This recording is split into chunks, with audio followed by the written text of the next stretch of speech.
So, I want to speak fairly plainly. A ceasefire without peace is not diplomacy. A ceasefire without police is a collective shrug. You're just shrugging our shoulders, wrapping a ribbon of platitudes around them. It is at best delay and at worst complicity in the continuation of death. The United Nations General Assembly has now passed yet another resolution calling for a ceasefire. It's fourth since October 2023, calling for an immediate, unconditional, and sustained ceasefire in Gaza. 149 member states voted in favour. Only 12 voted against, but nothing has changed because nothing in the resolution requires change. So look at what the resolution actually is. It's not law, it's not binding, it's a thermometer, not a prescription. It's a signal, not a sentiment. It expresses global concern, yes, but it delivers no mechanism for resolution, no structure for accountability, no path to coexistence. And what does it emit? It emits any serious commitment to what comes after the silence falls. The hostages, barely an afterthought. Hamas, not condemned. Israeli security, unaddressed. A Palestinian state, reiterated but not planned. And as such, therefore, it's not a ceasefire in pursuit of peace, it's a moral placeholder and a diplomatic illusion. Saturday after Saturday, in tiresome moral indignation, a parade of goodwill, thousands march through the streets of London, Sydney, Paris, and Cairo. They chant ceasefire now, and yes, their anger is real, their grief is real.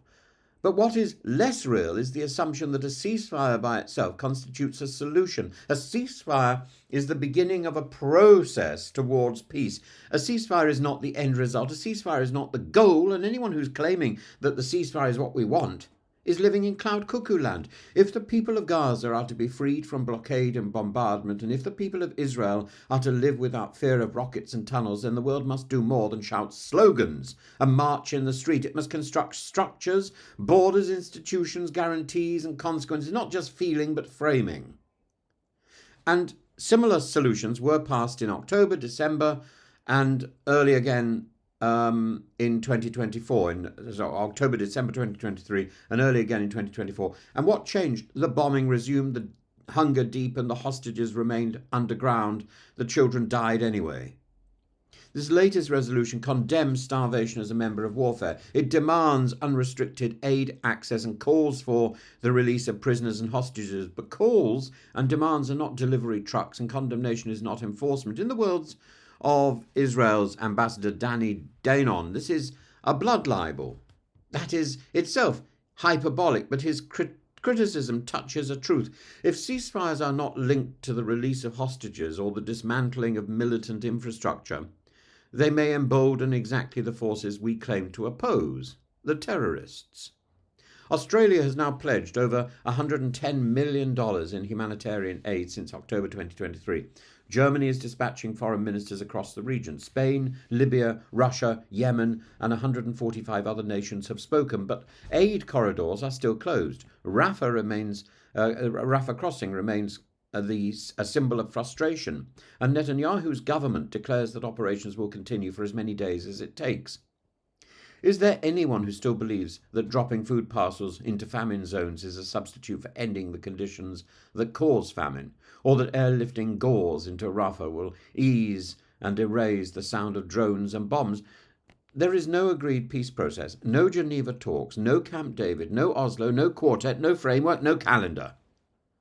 The US, Egypt and Qatar have floated proposals, all rejected or suspended. Hamas still breathes defiance. Netanyahu, under pressure from the far right, flirts with annexation, and the Palestinian Authority is too weak to serve as a credible alternative. So, what is this ceasefire really? It's a pause before the next missile, a lull before the next accusation, a temporary silence in which neither justice nor security can grow. I can be very clear. I support a ceasefire, but not a theatrical one, not one that leaves civilians to bleed behind the cameras while the international community claps itself on the back for saying the right thing. We need a just ceasefire, of course we do, but that means one connected to a peace process. And carrying a placard around the place, ceasefire now, who cares? It doesn't mean anything. It doesn't do anything. The same thing, incidentally, could be said about Ukraine. A ceasefire without a peace plan is a pause. Now, a pause may be a relief if you've got somewhere to go, but these people in Gaza have got nowhere to go. We need a credible, enforceable peace agreement, one that acknowledges both the historical sufferings of the Palestinian people and the existential fears of the Israeli state. Both are relevant, both are real. A ceasefire without peace is not moral courage, it is cowardice in costume. Yes, there are things we can condemn. Yes, there are things we can say. We can say that Israel has a right to self-defense. We can say that Netanyahu's interpretation of that is revenge, which is simply abhorrent. If we want a real end to war, we must stop applauding speeches and start building settlements of mind, ones rooted in law, security, dignity, and necessary compromise. Until then, what we have is not a peace process.